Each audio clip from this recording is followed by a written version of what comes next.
1 in 5 Americans suffer from chronic pain. Many are now using CBD for relief. Activists are hoping pot could be legalized nationwide by the end of 2019. When you look at premium cannabis, the Illinois House approved legalizing recreational marijuana. Welcome to The Budding Report, a weekly show centered around all things cannabis. Please join us in welcoming our host, Charles Horton, and his co-host, Melissa Nasits, as they share the latest in cannabis news, conduct interviews with top leaders in the cannabis space, and promote some of the latest in science and innovation. And now to our host, Charles Horton. Good morning, everybody, and welcome to the Budding Report. I'm still missing Chris not being here, but I do have the ever-lovely Melissa back. I'm so happy to have her on set with me today. How are you doing today? I'm doing great. It's good to be back. I so miss it when your energy isn't here. Chris, good to have you. How are you doing today, sir? I'm good. Weather's beautiful out here. Breezy, going to be in the 80s. Can't complain. It was, when I left yesterday in Marshall, it was 76. And when I got to Dallas, it was 56 and windy. I was not dressed appropriately. I had shorts and a t-shirt on. We had a freeze warning last night. I mean, it'll be 80 next week, but I had to cover up my tender little plants that I put in the ground about a week and a half ago. So sheets all over my backyard, but that's all right. It's just that crazy Texas weather, wait 5 minutes.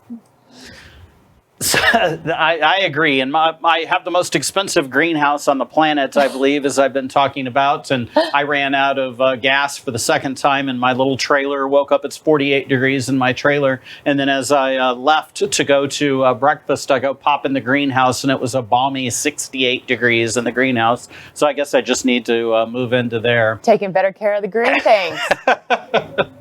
So I went to dinner last night with a friend of mine that's a Denton County judge, and from my old neighborhood. And it was 420 day.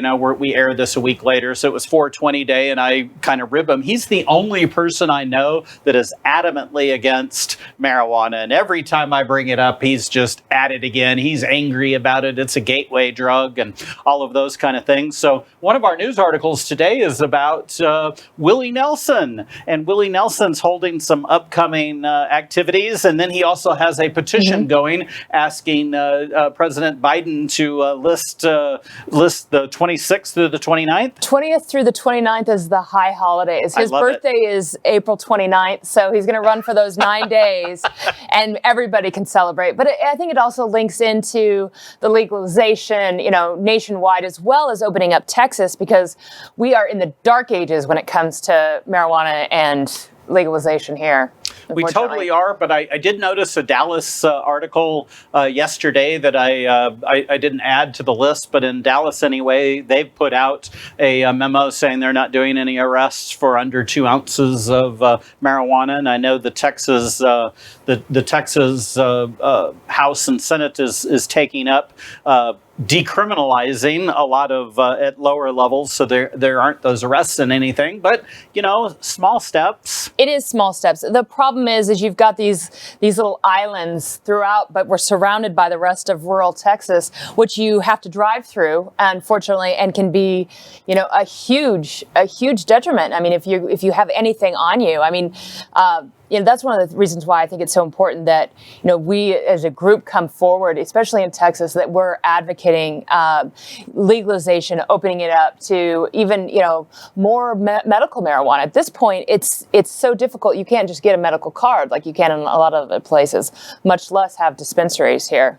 Well, tell us more about what Willie Nelson's doing with his upcoming talks. So this is kind of exciting. So my sister-in-law is actually a producer, and she's been working with this Luck Presents. And they've done some programs during COVID where it was virtual shows and whatnot. So what they're doing is sort of this. I think it starts on the 26th and runs through the 29th, and they're going to have like sort of a summit, and it's going to have a lot of industry people really talking about legalization, about what we can do.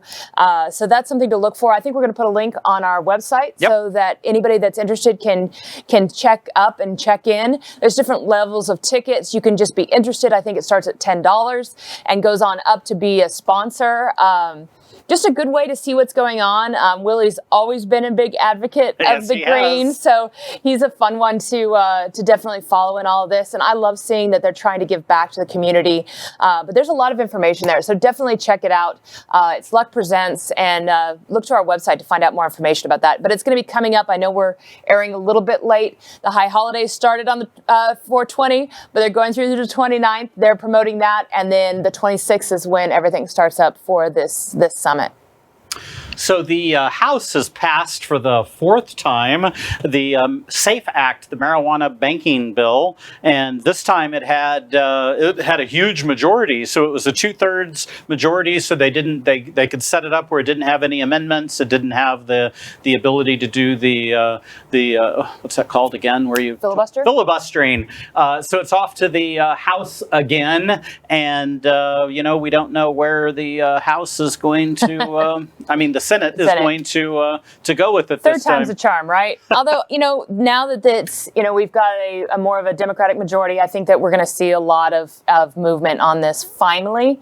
But seeing those Republican names popping up in support of this bill, I think that's huge. I think we're finally getting somewhere with it. So I'm excited to see what's going to happen. Yeah, it would seem like they would have the votes without the filibuster, because there are several Republican sponsors with it. So it should be over if it goes party lines, if all the Democrats vote for it, it should have those 50 votes and then a few more. Plus, I think that, the real thing, especially when it comes to banking, this is sort of a no-brainer, especially after COVID. We're attacking small business when we have the opportunity to give them, a step up and a step in the right direction.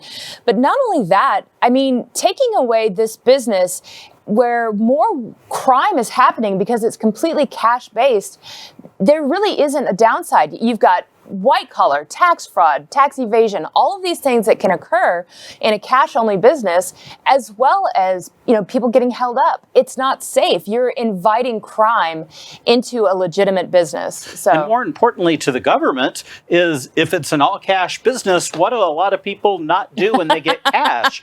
They don't report it to the government, and so the government's getting no tax. But everybody likes paying taxes. What are you talking about? But as the current structure, goes, it's a big disadvantage to report taxes, because you have to pay, you don't get to take out the cost of goods sold and other expenses, and you pay tax on the entire amount. Well, let's go to our co-host. We're kind of dominating it. Christian, what do you think today? Well, I don't really have much of a perspective to comment intelligently on, pushing forward this banking legislation. So I just kind of lighten the discussion. My question would go back to the focus on Texas, the rural areas, and one, whether the Texas Rangers are part of that enforcement. And if so, two, does Chuck Norris support marijuana use? Well, that does lighten it up a little bit. And, I sure don't know the answer to that. We needed Chris on here to talk about whether or not the Texas Rangers are involved. My guess is no, but, who knows? I think they have bigger fish to fry. For sure. So we'll go out to our guests real quick and see what their thoughts are.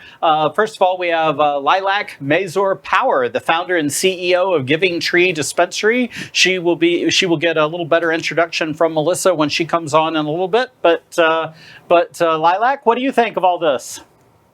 Well, I have to agree. The banking bill would change our lives. I've been operating in this market for 8 years, and I always say once we have banking, I can retire, because it takes so much of our time and our energy, and operating in a cash-only business is tough, and it's a lot. There's a lot of resource to make sure you run a very clean business with cash only. So you are cash only there?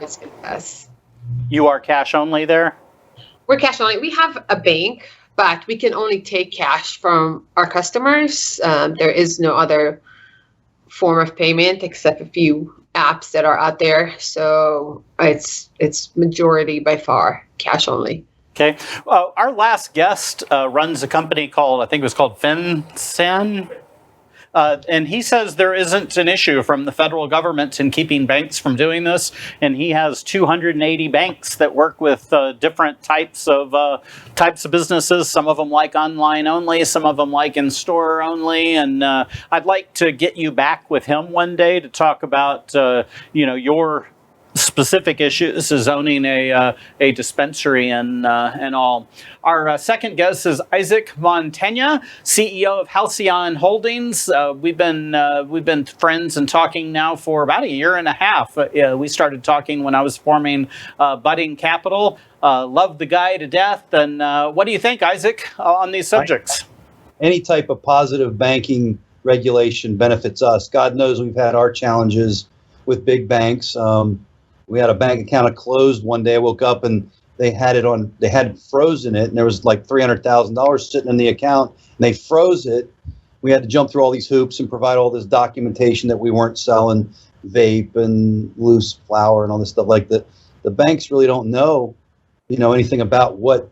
It's just they're being given direction, and it's basically education. We had to educate our banker on what we do and that we're not breaking any laws. And they finally took the hold off after 3 days, but we couldn't have access to those monies for 3 days. It was very disheartening. But we've since we still have a big bank that we deal with, and we have a smaller little community bank here that's really they've put out hemp friendly and cannabis friendly. So any positive legislation in the banking world would benefit us and everybody else. We're not necessarily cash only. We do things through check and wire transfers and things of that nature, but any positive banking rule will help everybody. As a business owner, it's just devastating to wake up one day and your bank account's frozen. You don't know how long it's going to be frozen. You don't know what's going to happen. I've heard that like PayPal and some of these other merchant processing banks will put holds on your accounts that could last 30 days or longer while they're doing their investigation, and they hold all of your money, and you have no idea what you can do. That kind of puts a little difficulty on sleeping at night, doesn't it? Yeah, absolutely. Scared us. I knew they would take it off, but I didn't. I called them up. I was furious. I was like, then I want to come withdraw all the money because it belongs to us. Whether you froze it or not, if you don't want us as a customer, then just give us write me a cashier's check and I'll move it out of there and put it in a different bank account. But it was all based upon all this BS as far as, what we're doing and we weren't breaking any laws, but they freak out. It was very disheartening. It was very scary. Yeah. I feel a lot of this results from because you see it in different industries. The healthcare insurance industry, for example, where they just are effectively lazy and they don't acquire the subject matter expert necessary. So, in this case, probably someone that has both the finance and the legal background to appropriately interpret what these regulations are. They just default to the most conservative interpretation, and that's why I think it's just this knee-jerk reaction that let's just freeze it and then figure it out later. Banks hate risk, right? If there's one thing that I think our industry is people that are comfortable with risk, and banks are exactly the opposite. They hate risk. So they always go for the most safe bet. They don't want to risk anything. For us, when we got our bank account closed, they did give us 90 days to find another solution. So they were pretty fair with that. That's good. I was in a previous business that had the equal view of the law financial services business, and we would have our accounts, some of our accounts would be closed with no notice, just suddenly they're bouncing all of the checks. The most we ever got was 30 days notice, and that's wonderful when you're going from getting no notice, but 90 days is pretty fair, but it's still pretty inconvenient to have to change banks, make new relationships, order new checks. Okay, well, feel free to go to our website, get the links for Willie's activities that are coming up. We'll have both the place to sign up to petition for the high holidays, and then you can get a link for also the Willie's Lux Summit. Lux Summit that's coming up just a little bit later this month. So we're going to go off to a commercial break. We'll be back with Isaac Montanya in just a few moments. coming to you after our hike that we finished. Buster exercises 3 miles. Today is a recovery day because he did 8-mile hike over the weekend, broken up into 2. But what I want to share with you is this company here called Simple Changes. I learned about them and I absolutely love the concept. It's wellness, community, and organization. So as you can see here, I love the wrapping, I love purple, and it comes with 3 products. So I've been trying them out. First, it's the hemp oil spray, then it's the hemp oil dropper, and the hemp oil balm. So I'll be trying all of these out. I've been exploring them, exploring the ingredients. I met with the team on Zoom. Really neat product. And I love the fact that they also want to incorporate healthy practices. So they come with a little journal and something about simple success guide. So, simple changes. Well, we're excited to welcome Isaac Montanya. He is the CEO of Halcyon Holdings. He has definitely distinguished himself as an entrepreneur and business startup, especially when it is coming to new and developing technologies. So he has a high degree of acumen in sales, business, advanced technologies. And he's always followed his passion in business models, especially around technological innovation. So we're very excited to have him. But I need to hear a little bit more about what Halcyon Holdings is and what you're doing in this cannabis marketplace. Hey, Melissa, thank you. I appreciate the opportunity to be here. It's a very neat show, and if anything I can add to benefit the industry would be great. But Halcyon was founded back in 2019, and we really didn't know what we founded it for. It was basically, we came together, we knew we wanted to do some stuff in the hemp and cannabis space. We have a partner, Joe Hickey, who's also been in the space for 20 plus years. He's a very staunch relic, and he's been around the bush a lot with in the hemp industry. But so Halcyon Holdings was kind of developed to bring along brands and technology for the hemp and cannabis space. And along the way, we uncovered a technology that is very unique. It was a small scale, bench scale type of technology. And we bootstrapped the business, we funded it, and we built and developed the technology through Halcyon. So we kind of found our way over the last year and a half on the trade shows, becoming relevant in the industry. And we now have arrived with our true purpose. And so Halcyon, when it started, was just a basic company, and we've gone through and we've done some really neat stuff over the last 1.5 years. It'd probably take a lot more to explain what is going on, but here we are today. We've kind of found ourselves, and we're really a technology holding company today, at this point in time. So why is Halcyon's processing technology special for the cannabis hemp industry?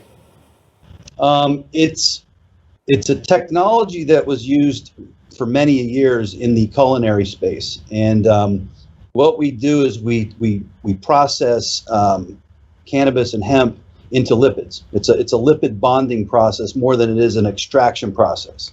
So the process is basic from a bonding standpoint. Culinary experts have used this similar process to make very highly concentrated salad dressings and other type of bonded oil and flavorful oil, for the culinary space. Well, we took this process and we built a machine or a system to be able to scale the technology up, scale the process up to make a large quantity of this highly efficacious output. And why is it different? It's solvent free, doesn't use any solvents. It's all natural. It's very unique in the respect that the output is very clean. The system itself has no impact to the environment, and there's no waste product. Actually, no waste product. 100% no waste product comes out of it. Everything from the spent material to even the wastewater that we use to process is all used in some form or fashion. So last week we had a guy that runs a testing company in Las Vegas on, and he was talking about the different things that they test for, and one of it was solvents. That a lot of times solvents that are used in extracting the material remains in whatever they're delivering to the consumer, and how bad that can be. and yours takes away that issue. Can you talk a little bit about what solvents could be in products and the detrimental effects of them? Well, we don't use any solvents. So when somebody says, well, there might be this and that, and there's nothing in it because we don't use it. But like when you come up against like an ethanol extraction process, there's trace amounts of ethanol in a lot of the products. Now, it doesn't mean that it's harmful to some, to an nth degree, but people, we're doing this cosmetic line with a supermodel that really wants to come out to the market all natural and solvent free. People don't want to put alcohol in their skin if they can keep from doing so. And when you start looking at ingestibles, it's the purest output that can be in the market without any residual effects from the solvents. So trace amounts with other products. Nice, thank you. I'll have to say I certainly like the name of your company, partly because I'm also own a company by the name of Halcyon Therapeutics, and I think our individual listeners probably wonder what that word means, and so we used it for its definition as this mythical bird that's charming the wind and calming the seas, so to speak. Was that a similar motivation for you? Yeah, it's a state of being. I don't have the definition in front of me because actually our business partner Joe has come up with the whole halcyon reasoning behind the business. But absolutely, it's we love the mythical bird, but I don't, it's not our. Yeah, that's halcyon's. It's a good name, but I hate telling somebody over the phone because they don't. I have to spell it for them, or I have to, I think they misspelled it when we were creating our banking account. Even though I wrote it for them, when they typed it in, I said, no, you got to redo that. But moving on to specific consumer brands you're currently involved with, could you discuss some of those? Yeah, so we have our in-house brand, which is Benchmark. It's a USDA certified organic product line because our facility in about 2 weeks will be fully USDA certified organic. The inspectors are coming through and inspecting, and then we'll have our CGMP right after that. So our facility's been done to a point that it's food grade, and it's so Benchmark is the brand that will be out into the market from a bulk sales to various white label programs and some other things as we push Benchmark out into the market. We have another brand, a lady named Dr. Oakley. She's on the nationally televised show, Dr. Oakley Yukon Vet. It's on Nat Geo Wild. It's a very, very good show. If you haven't ever watched, it's a neat reality show about her up in Alaska and taking care of animals, and it's neat. But we're working on a whole line of really, really efficacious animal products and ingestibles, both ingestible and topicals for animals. Treats and different types of things for dogs, a gravy that you can put on to deliver cannabinoids and some other things. And she's a friend. Joe and I actually traveled up to Alaska to see her, and it's an interesting lifestyle she leads. She's kind of a hero for me, man. I'll tell you, because she really does some neat stuff. But we have a licensing agreement with her, so we are very tight, and we're putting out some really neat product for Dr. Oakley. That's exciting. It's neat. It's really neat. She's a wonderful person. Her daughters are great. Her husband's awesome. We really have a neat thing with them, the Oakleys. And then Kim Alexis is another brand that we're working with. Kim is a supermodel, and she's very much into health and wellness and beauty.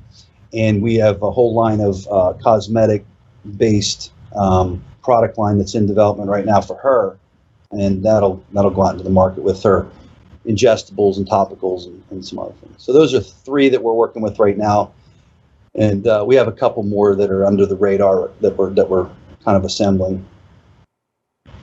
Well, that's exciting. I mean, beyond these up-and-coming projects you're working with other people, are there any other realms that you're getting your fingers into now as far as expansion into the future?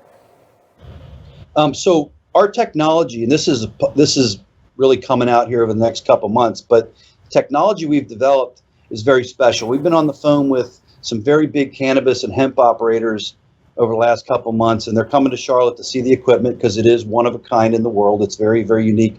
And we have some big players that want to license the technology.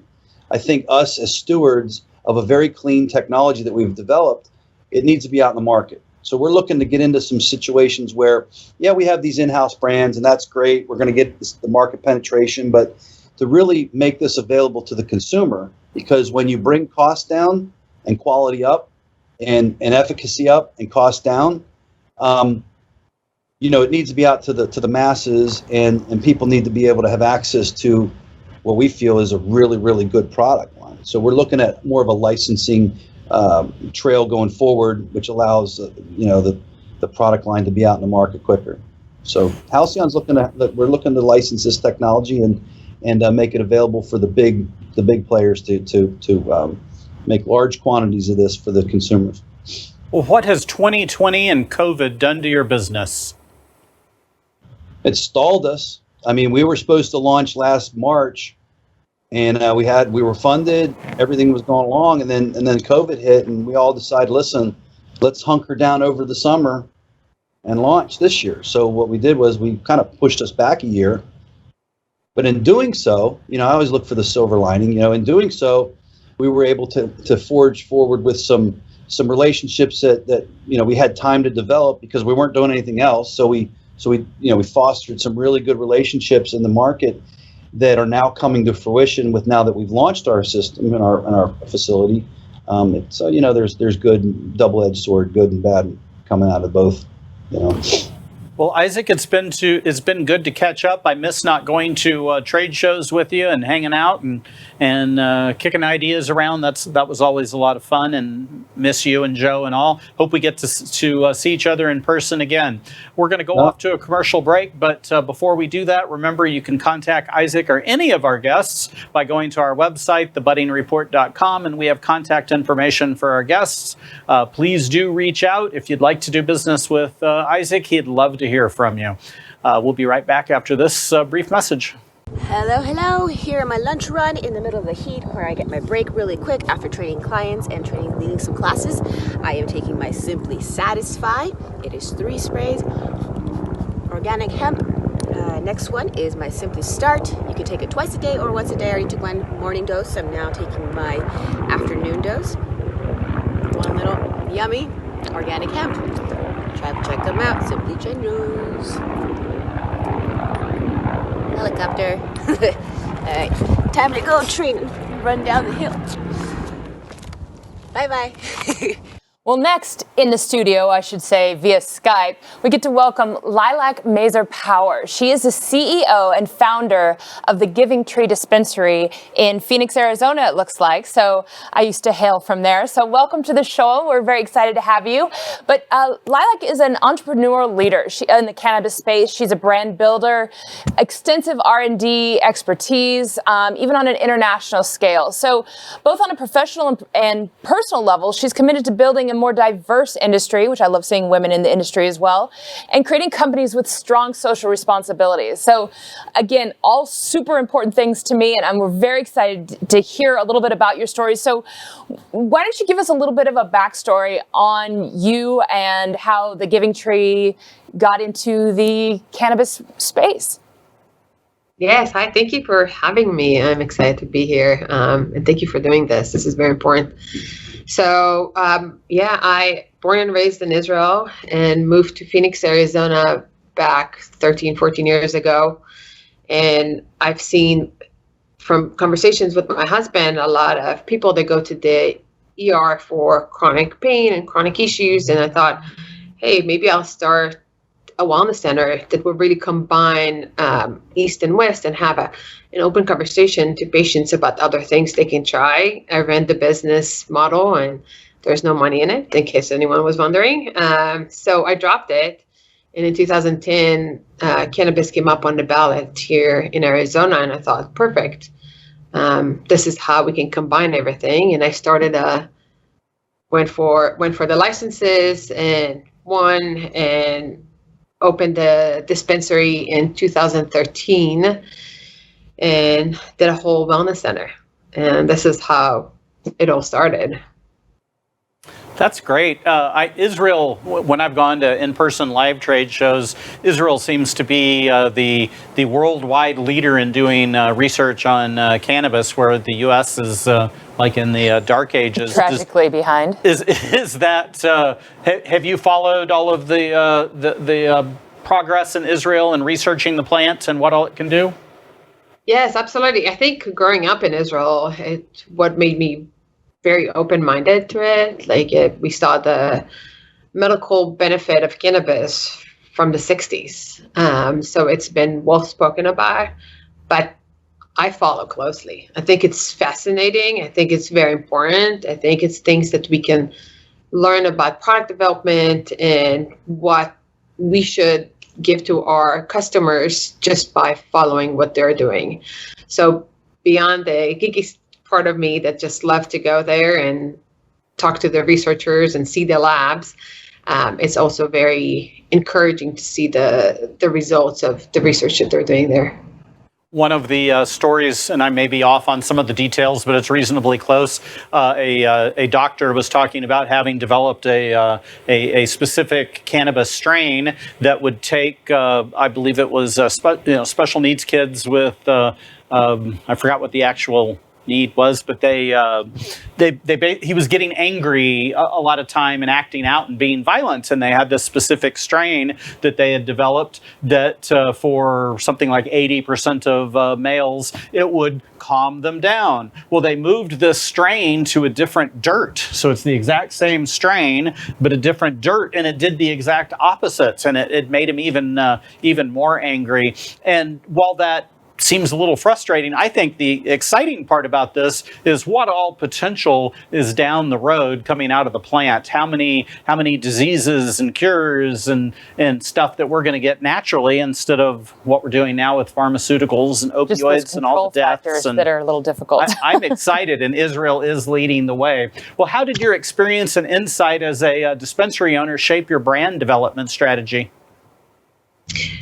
So I think that's the one thing that we got that Israel doesn't, right? Being able to see that many customers and patients every single day created a data point that we had that not a lot of people have the ability to do that. So we got people, what are they looking for? What are they buying? How often? What works? What doesn't? Any returns that we should consider? And then being able to actually do a little market research and give people product and let them give us feedback are a huge benefit for us. And that is really when you start to develop a brand or start to think about any kind of product that you're going to develop, it's always best to start with what is the issue, what is the void, what does the market need? And we have that on a every single day basis. So for us, it started with back in 2015, 16, we started hearing people saying, well, so really gummies, so do I have to smoke? People didn't realize what else is out there that I can consume cannabis in a different way, which is how Kindred Cannabis was born. We started with a capsule, and it was, hey, this is really an edible, but it's much healthier for you. It's accurate. It's consistent. It's clean dosing. There's no sugar. There's no dietary restrictions. Let's just put the goodness of this plant and create different dosing for you, from microdosing to 50 milligrams, depends on your need.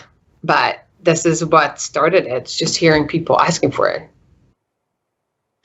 I always like when we have guests from Phoenix because it provides the opportunity, to potentially meet up and discuss. I checked out your website. The dispensary is a very clean, welcoming look to it, and so I think at some point I'm going to have to go check it out. It's not too far from where I live, actually.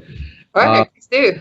Yeah. So in starting this business, what really are the core values, and how have they translated into the brand you developed?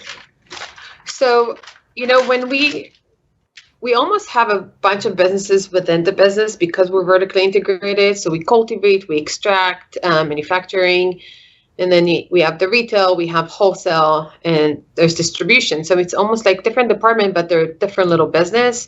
So for overarching company, when we started this, first of all, it was the quality and care for our customers, which started with patience. That was always the lead. We're not going to cut corners.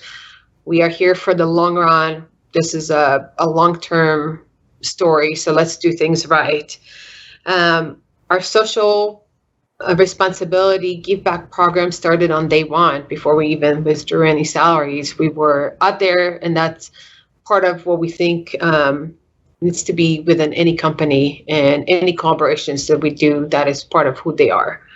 And then the other part of it is really to be adaptable, because in this industry, what worked 5 years ago doesn't work today. We learn things, and the technology changes, and the ability to collaborate changes. So you have to be very open-minded, and what used to be in this industry, this is how we do things, needs to completely disappear within our company, because everything we do, we understand that it's going to be different tomorrow, and we have to keep pivoting and being innovative and creative, and not going just for the same as everyone.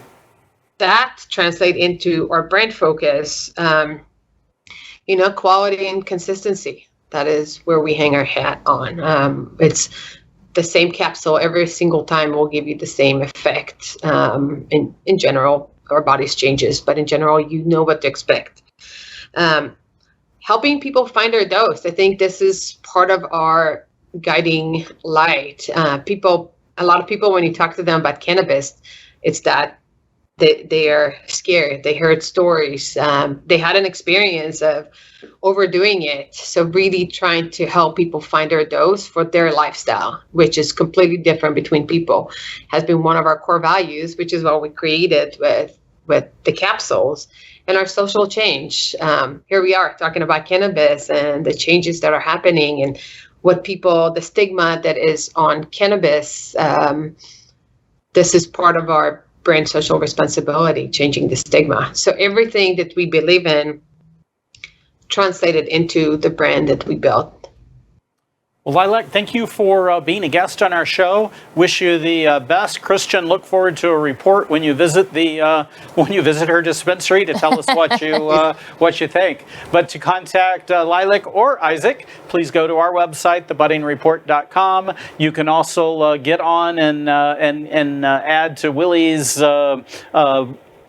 effort to get a marijuana holidays, and you just got some good news from the conference he's doing coming up. It looks like Variety magazine just picked up the story, and they're talking about Willie being a keynote speaker, as well as Beto O'Rourke is going to be on there, Tommy Chong, all right, and they've got some other people listed. So it's going to be a great event. I think definitely go check it out. Support Willie.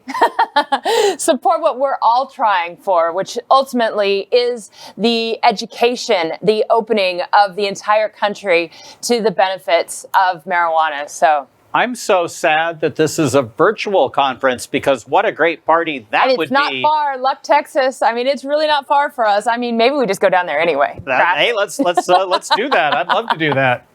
Well, join us next week when our guests include Ted Emanuel and Charles Vest. Look forward to seeing you next week. You have a great time, and hope you celebrated up 420 well. Take care.